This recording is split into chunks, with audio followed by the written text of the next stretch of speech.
Welcome back to Focal Point AFR Talk. Brian Fisher is my name. The program Focal Point, the network AFR Talk. 888-589-8840 if you'd like to join us in the program, join the conversation here in the last segment. Speaker John Boehner just finally, I'm going to play a soundbite for you, and you have to ask yourself, why did it take this guy 5 years to figure this thing out? We could see this coming back in 2008. We understood what Barack Obama, what motivated him, what drove him to fundamentally transform this culture, and basically to punish America, to destroy America, to bring it to its knees for being a racist country since its inception. That's how he views America. And John Boehner finally waking up. Who stands between Barack Obama and the complete destruction of America as it was founded? It is the Republican Party. So John Boehner finally figuring out what Barack Obama's up to. Let's listen. And given what we heard yesterday about the president's vision for his second term, it's pretty clear to me that it should be clear to all of you that he knows he can't do any of that as long as the House is controlled by Republicans. And so we're expecting here over the next 22 months to be the focus of this administration as they attempt to annihilate the Republican Party. And let me just tell you, I do believe that is their goal, to just shove us into the dustbin of history. Well, and part of Speaker Boehner's, the problem with Speaker Boehner, his assessment is right on, but here's the larger problem. President Obama does not just want to destroy the Republican Party. He wants to destroy America. The reason he wants to destroy the Republican Party is the Republican Party right now is the only thing that's standing between him and his agenda to destroy the economy of America, destroy the morality of America, and to destroy America itself. And he's got plenty of complicity from the mainstream media. Here is Ed Schultz, clip 15, Rob. Here is Ed Schultz, and he's agreeing with John Boehner. Yeah, Obama's out to destroy the Republican Party, and he is cheering him on. Let's listen. We are a center-left country. We are progressive. Progressives are in the majority. We have to think like that as a movement. We have to think like that as a people. And the chatter across the street, we learned one thing about those folks during the 2012 election. They lie. They do a pretty good job of it. So when we start going down the road of immigration reform and climate change and fair taxation and public education, we'll get plenty of lies from the right because they're good at it. But we have the majority on our side, and President Obama knows it, and he has set a course for us to grab the jugular. So that's what Ed Schultz wants President Obama to do, grab the jugular. Choke the Republican Party to death. Remember, they're the ones that are always talking, we've got to have a new tone, got to have an elevated tone. We can't have all of this violent language. And here's Ed Schultz, President Obama, grab them by the throat and choke them to death. Now, Charles Krauthammer, good assessment, I think, here, last clip before we go to the phones, a good assessment about why Mitt Romney lost. And he's right about this. You look at the exit polling, what is very, very clear is the reason that Mitt Romney lost is Republicans did not turn out. President Obama's turnout was way below what it was in 2008. He got something like 6 or 7 million fewer votes in 2012 than he got in 2008. This should have been a cakewalk for Mitt Romney, but he lit no fire under the Republican base, and they stayed home in droves. And Charles Krauthammer explaining that's the reason for the loss of this election. You're saying, why would they elect a guy who is the engineer of Obamacare? Because the alternative is a guy who did Romneycare. Yeah, but so nobody bought that Romney was going to prop that up. He said he was going to do away with it. But he never offered a strong conservative alternative.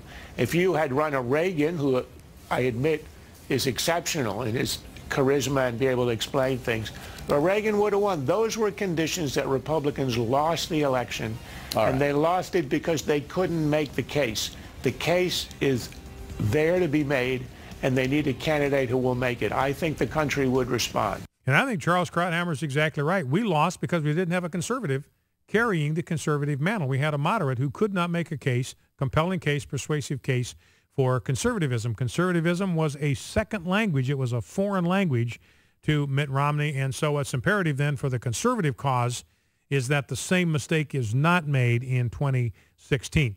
Well, let's go to the phones, 888-589-8840. Let's go to Alan in Norman, Oklahoma. Alan, let's see. Let's go to B in Richland, North Carolina. If we can bring, no, now we got Alan back. Sorry about that. Let's go to Alan in Norman, Oklahoma. Alan, you're on with Brian Fisher. What's on your mind? Well, first of all, thank you for having me on. You bet. Thanks for calling. I wanted to comment that I'm absolutely against abortion. I was in a relationship about 14 years ago. There was a pregnancy involved, and I had no choice in the matter. I was removed from that decision-making part of it and was forced to go along with an abortion. And obviously there are a lot of not just medical, psychological, and mental issues that go for the women that do have these abortions. But I just wanted to comment that the men actually have a lot of the same, not the medical side of it, but the mental anguish, the emotional distress that goes along with it. I was left feeling helpless. I mean, I had no choice in the matter. I could not do what God has put me here to do, and that's to protect life. And it ended up being, with all of the problems that she had, she changed tremendously throughout the whole ordeal. And I've changed tremendously throughout the whole ordeal. And it ended up being one of the major contributors to destruction of the relationship. And I know that a lot of men look at it as an easy out and the easy answer, but it's just not the case. Anybody who has any compassion for life or any common sense should know that that's contrary to what we are supposed to do.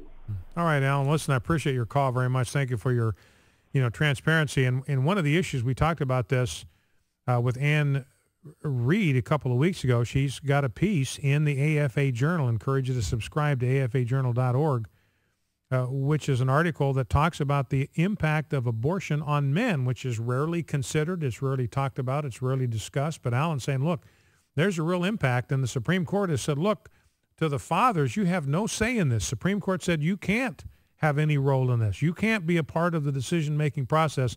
This decision, whether to abort the baby that you have conceived with this woman, that decision is entirely in her hands. Very good friend of mine in Idaho, the leading pro-life advocate, activist in the state of Idaho, he converted to the pro-life cause because when his wife got pregnant and decided she wanted to abort it, he opposed the idea, and she said, hey, you have no say in this. Read your own stuff.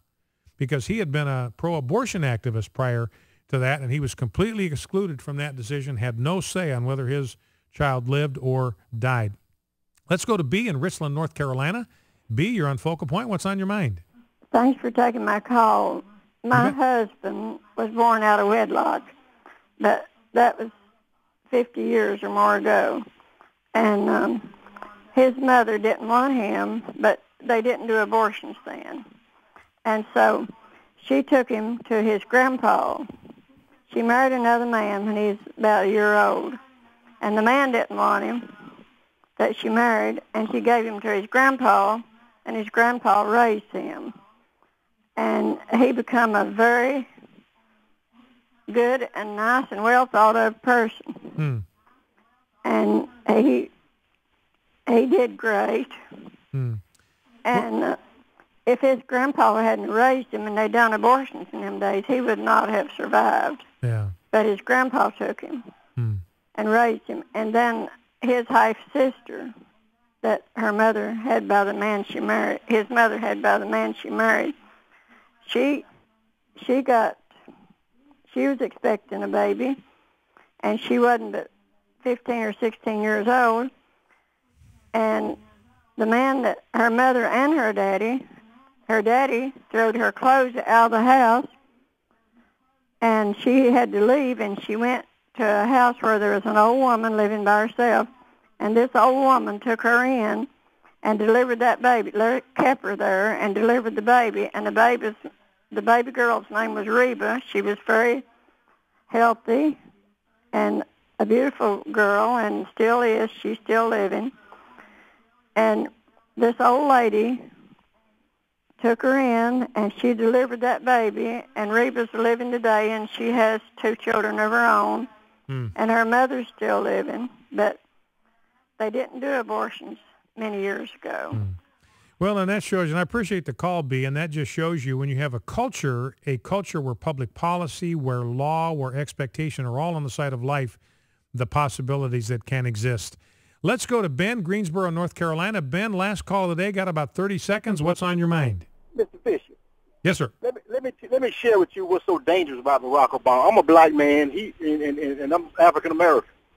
Barack Obama, spiritually, he's dangerous spiritually, okay? Because people can't really see what he's doing because of the image that he has. A lot of people are in denial. A lot of people make excuses for him, even with the ungodly things he do.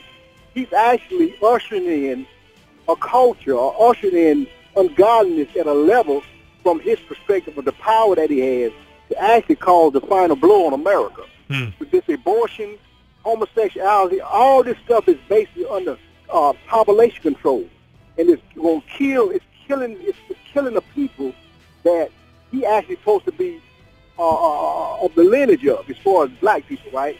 All right, Ben. Well, listen, I got to let you go because we are out of time. But, you know, Ben making a good point. You know, one of the terms for politicians in the Old Testament was a shepherd.